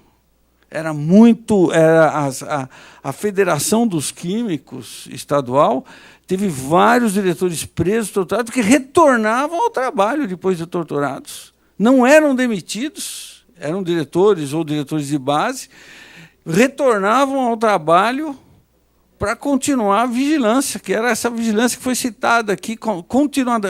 Precisamos saber onde esse cidadão está. Então, a indústria química não foi exceção, né? E eu agradeço a deferência de ter sido chamado, estou muito inativo, agradeço a deferência do Adriano, mas também outras categorias. Da comissão da verdade, ele não está me corrigindo, que é a comissão da verdade. E nós temos organizado o arquivo dos químicos lá, fizemos uma longa recuperação que durou quase 4 anos, e agora estamos em processo de início de informatização para também coletar dados. Então, agradeço aqui a presença, muito obrigado. Bom, é evidente que todos esses setores, os químicos fizeram um trabalho excelente da recuperação da memória, e tem um pesquisador, o Paulo Fontes, que é o que mais escreveu. Mas hoje, até, né, Domingos, o filme do Boris aí fez uma ressalva que o Antônio Hermílio nunca contribuiu. Mas não falou se o Zé Hermílio contribuiu ou não, né? É engraçado porque o Antônio Hermílio foi meu patrão. Eu tive, depois, como presidente do sindicato, tive muitos encontros com ele. E pessoais, assim, durar horas e horas, aquelas greves enormes da nitroquímica, e ele falava muito mal do irmão. Ele dizia, muito cuidado com o meu irmão. Comigo você pode conversar, mas não fala com ele, você não sabe o que essa peça é, o que ele faz. Bom, para concluir, companheiro Américo Gomes, o Domingos vai ter outras oportunidades para vir depois, porque o pessoal dos químicos organizou um ótimo trabalho da memória política e tal. Como era o Américo Gomes, o mais jovem da sequência, mas quero falar de público. O e-mail dele vem como Américo Astuto, mas é o Américo Gomes. O trabalho excelente, excelente de memória política da recuperação do movimento operário, inclusive do movimento do ponto de vista teórico. Muito obrigado, companheiro Américo. Evidente que hoje é só o início da apresentação e você tem contribuído muito com a questão da memória. Com a palavra, Américo Gomes. Não, obrigado, Adriano. Sem dúvida nenhuma, essa possibilidade de a gente apresentar exatamente esse início dessa pesquisa que a gente está realizando, principalmente pegando essa polarização que existe, né, entre o problema da época da ditadura, entre o que foi o movimento operário e a atuação da patronal e do imperialismo. É um trabalho que a gente começou a fazer a partir da Comissão de Presos e Perseguidos Políticos da Convergência Socialista, que está realizando uma série de atividades. Inclusive, eu queria fazer o convite público, vamos fazer uma atividade similar na sexta-feira, aqui no Hotel San Rafael, no Largo do Arocho. Inclusive, o Neto confirmou que vai estar presente lá com esse mesmo tema, que é exatamente que vai ser uma reunião da Central, da CSP com Lutas, onde a gente está introduzindo esse debate, porque é necessário para a formação, digamos assim, do conjunto dos dirigentes sindicais sobre esse tema, sobre o que aconteceu na época da ditadura. E a gente está trabalhando também com a instauração de 2 comissões da verdade, uma comissão da verdade no Sindicato dos Petroleiros de Sergipe e Alagoas, que trabalha junto com o pessoal do Rio de Janeiro. Nós vamos instaurar essa comissão agora no dia 7 de março, né, com a presença da representante da Comissão da Verdade Nacional, a doutora Rosa Cardoso, vai estar também o doutor César Brito, que foi presidente da OAB, né, e também está feito convite aqui a vários companheiros. E vai ser às 18 horas. 18 horas. Ô, amigo, já que interrompeu, o Rafael, que é o novo presidente dos sindicatos metalúrgicos, era da Convergência. Você podia motivá-lo para a gente ter uma comissão da memória política dos trabalhadores das indústrias do ABC, né? Ah, do alicerce. Não, mas esse é um objetivo. Estamos tentando também fazer, não só em São Bernardo, como em Santo André. Mas onde nós vamos instaurar, porque também já existe acordo, é lá em São José dos Campos, que também vamos fazer em maio. E todo o objetivo tem a ver com isso que foi tocado aqui. Logicamente, a gente insiste. Assim, nós temos alguns representantes aqui que é importante. Está a Marisa, que foi da Brasimet, metalúrgica, o Alexandre Leme, que foi da Comissão de Fábrica da Ford, e o Danilo, que foi um dos dirigentes da greve da Scania de 1978, que está aqui presente também. Bom, e o objetivo parte exatamente disso. Veja só, a gente insiste nisso. A ditadura era uma ditadura de classe. Entende? E era bancada fundamentalmente pelo imperialismo norte-americano, certo?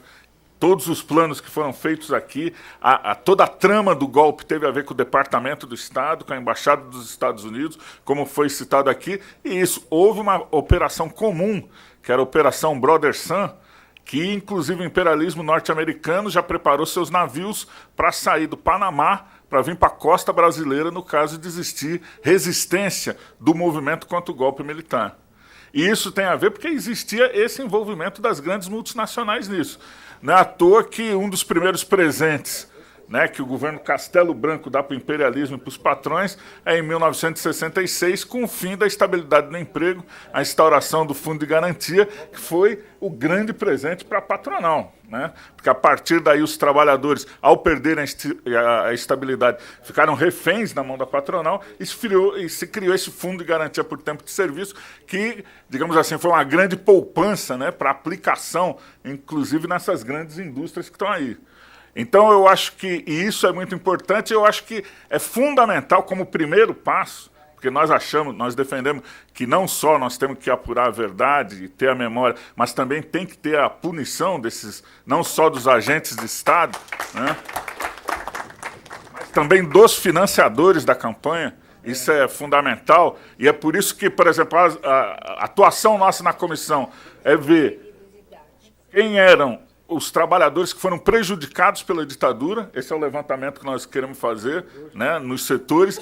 Agora, também, quem eram os infiltrados que existiam, porque dentro da Petrobras existiam infiltrados que faziam o serviço de deduragem para a ditadura, como também em algumas fábricas metalúrgicas. Nós, por exemplo, identificamos um na Mannesmann, agora em Belo Horizonte de Contagem, certo? E, como eu disse, o problema dos financiadores, porque, veja só, como se citou aqui, a Alban, na verdade, era uma operação paramilitar e foi financiado pelo grande capital aqui da Fiesp para fazer essas operações que eram absolutamente legais. Mas não é só isso. Por exemplo, quem é que patrocinava, de onde saiu o dinheiro da Casa da Morte em Teresópolis?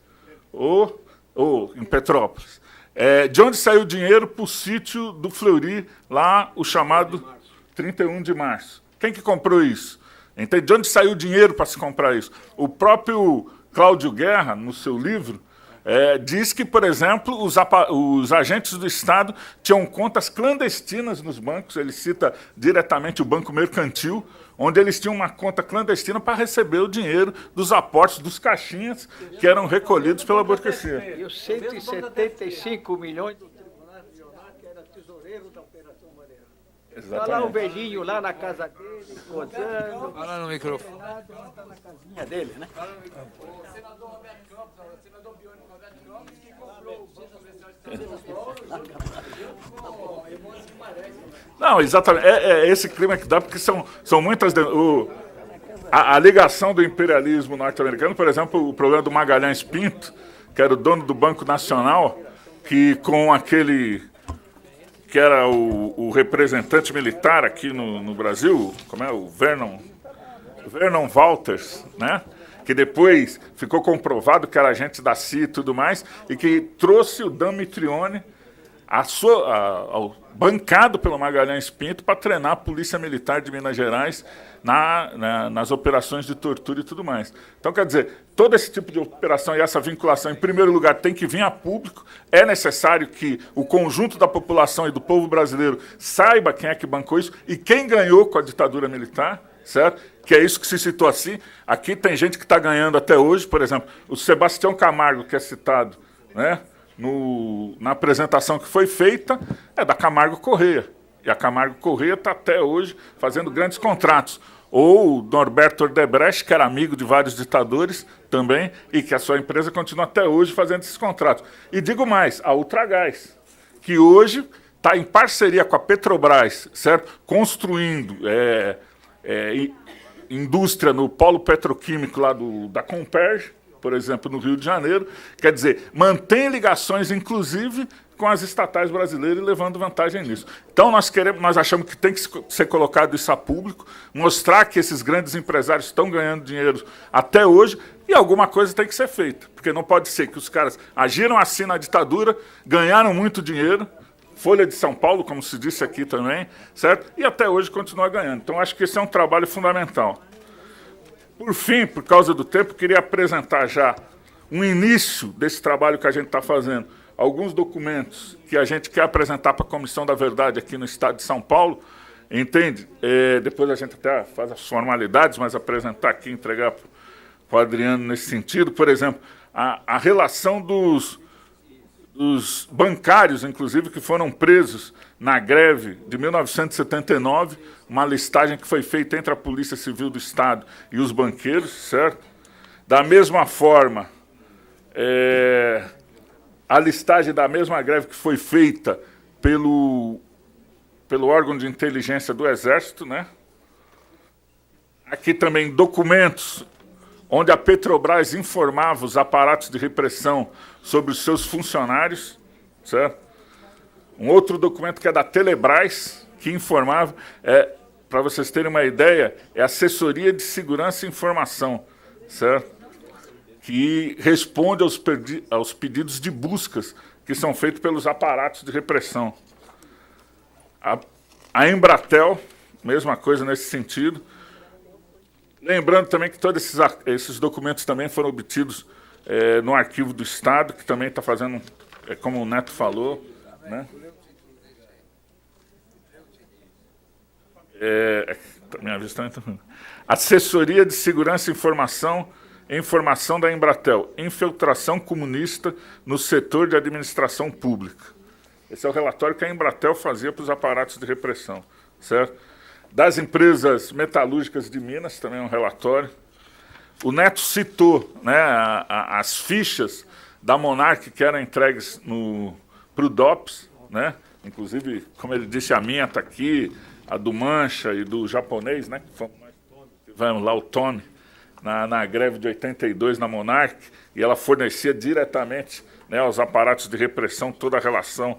Como ele disse, tem 250 fichas, não é isso? Vocês imaginam, na época a fábrica tinha 3.500 trabalhadores. Entregaram 250 para o DOPS, né? Gente com 7 anos de casa. Gente com 7 anos de casa. Então, é isso, esses documentos todos que mostram... aqui tem um também das tintas Coral, da COFAP, que também entregava suas fichas para os aparatos de repressão, certo? Então, acho que no sentido também que o Neto falou, que o Valdemar falou, já com isso é possível se iniciar uma investigação, né, da Comissão da Verdade, para chamar, para ver o que se fazia com relação a isso, e nós vamos fazer essa investigação, ajudando esse trabalho na Comissão da Verdade, trazendo fatos e tal, à medida que a investigação vai evoluindo, as novidades que vão aparecendo, porque nós achamos que é fundamental. Eu encerro com isso. O Brasil hoje precisa de memória, né? Precisa da verdade, sem dúvida nenhuma, precisa de justiça. Nós precisamos fazer justiça nesse país. É isso. Américo.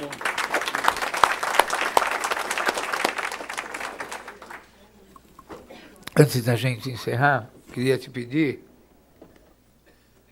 embora não está coberta pela Comissão da Verdade, faz o relato de São Carlos. Então, nós também estamos desenvolvendo esse trabalho, que eu tinha falado com o Adriano, que tem a ver com todo um projeto que foi feito, na verdade, da ditadura, né, que se chama Operação Lotus. A Operação Lotus foi construída na época que, né, eu acho que vários aqui acompanharam, quando a partir de 1973, 74, se tirou o processo da abertura política, teve ligado também ao extermínio das organizações de esquerda. Então, o extermínio de organizações como o PCB, a ALN foi antes, né, o AP, entende? E também entrou esse problema da convergência. E, investigando esses arquivos, nós estamos vendo que esse problema da Operação Lotus, ele não acabou só com a ditadura. Ele continuou, inclusive hoje nós já temos informações até 91, onde a Operação Lotus se manteve, né, dados e tal e coisa, porque esse é um problema. Existe a manutenção dos aparatos de repressão que existiram antes, né?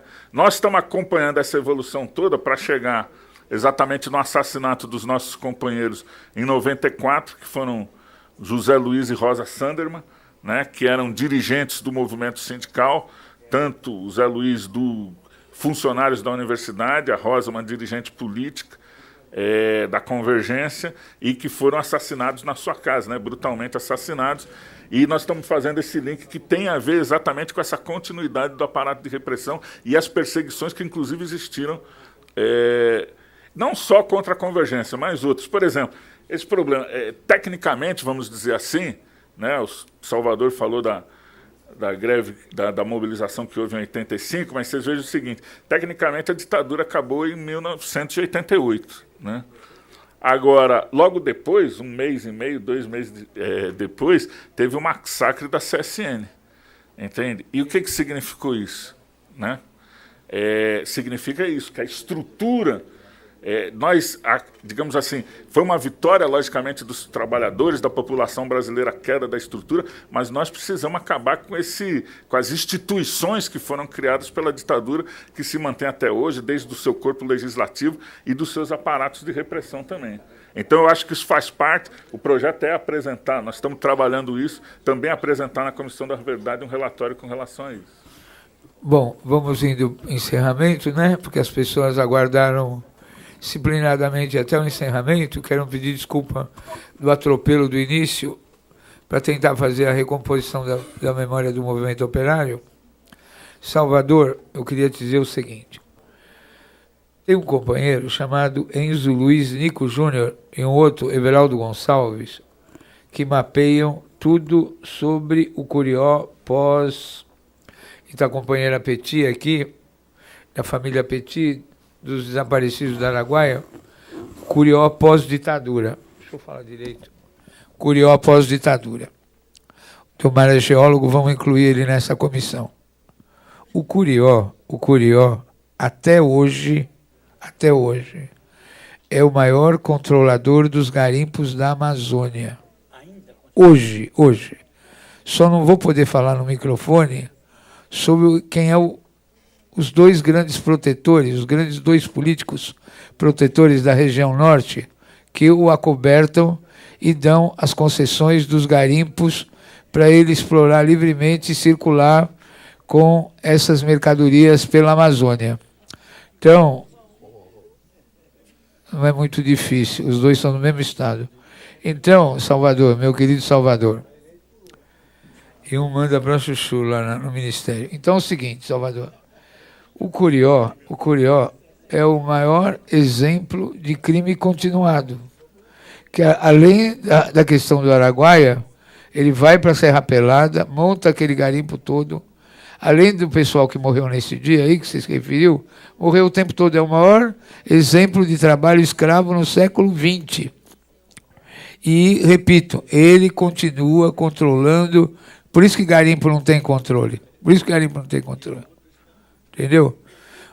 Aquele livro do rapaz do Leonêncio Nossa, embora ele tenha aderido muito às teses do Curió, tem coisas muito interessantes lá. Bom, então, mas isso é uma coisa que o povo brasileiro porque até hoje Sebastião Curió é um dos maiores mineradores da Amazônia. Os maiores mineradores. Então vamos lá.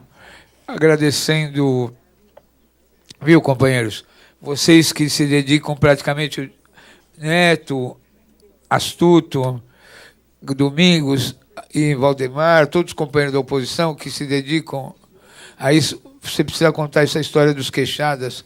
Você viu que já vou falar, Amelinha. Você viu que aquela terra de Americana, que o pessoal do MST era para ser despejado, que deu para salvar aos 47 do segundo tempo, era dos Abdala, a terra do... aquele povo lá... como é que é o nome do... Todo o Parque Anhanguera. Não, sim, além do Parque Anhanguera, agora aquele povo que estava lutando acampamento Milton Santos, né? Assentamento Milton Santos. Milton Santos, é terra do Abdala. Bom, e você sabe que a maior desapropriação do Brasil não foi do parque, daquele Vila Lobos. Vila Lobos. Um dia a gente conta como é que foi desapropriado. O Zé Eduardo queria ganhar do Vila Lobos, desapropriando o casarão da Paulista. Não conseguiu, porque senão ia gerar o maior precatório do Brasil. O maior precatório do Brasil chama Parque Vila Lobos. Eu também não posso dizer os 3 políticos que fizeram a negociação para comprar aquele terreno dos Abdala. A Melinha vai dar um informe final do continuidade, dá um fechamento. Só o fechamento das datas. Ivan, muito obrigado, companheiros do arquivo.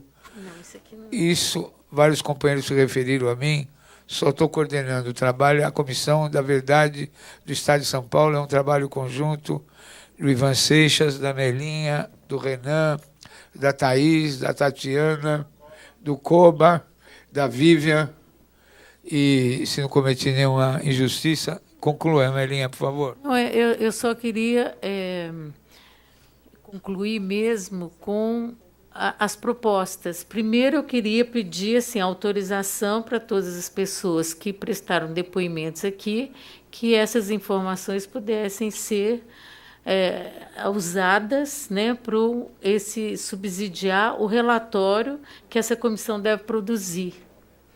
Né, que essa comissão é um braço da Comissão Nacional, então deve encaminhar esse relatório aqui para a Comissão Nacional. Essa é a primeira questão. A segunda questão, acho que ficou muito... Eu agradeço assim, muito a contribuição de cada um dos sindicalistas aqui, né? Foi extremamente importante e ficou muito confirmado toda a denúncia que o Ivan trouxe aqui em relação aos livros do DOPS, né? Que tem a presença, tem a participação do representante da Fiesp e a participação direta do cônsul dos Estados Unidos na época, né? E isto é importante que a comissão aqui, junto com a Comissão Nacional, faça a convocação dos representantes da Fiesp para facilitar a investigação. E também faça a convocação dos representantes do consulado para que possam fazer as devidos...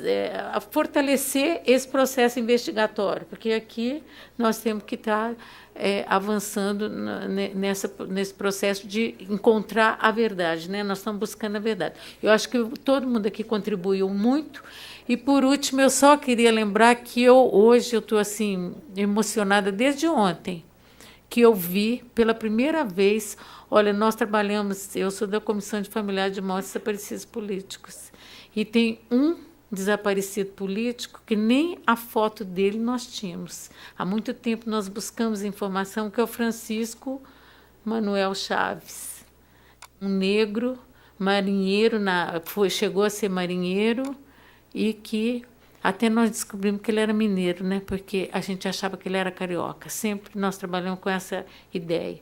E está ali a foto dele, né? Eu acho que está ali, aquele homem negro, que com 60 foi guerrilheiro do Araguaia, né? E lá com 66 anos, eu acho que até menos, mas vamos 66 anos, ele foi assassinado e é desaparecido até hoje.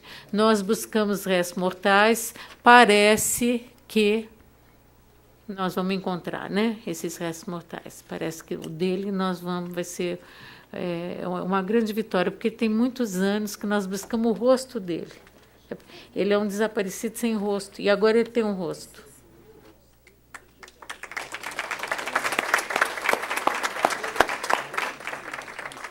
Obrigado a todos. Amanhã a sessão começa a que horas? Na meia da tarde? Às 10. Danilo, também quero te agradecer pela contribuição. Amanhã às 10 horas. Ailton Mortati. Obrigado.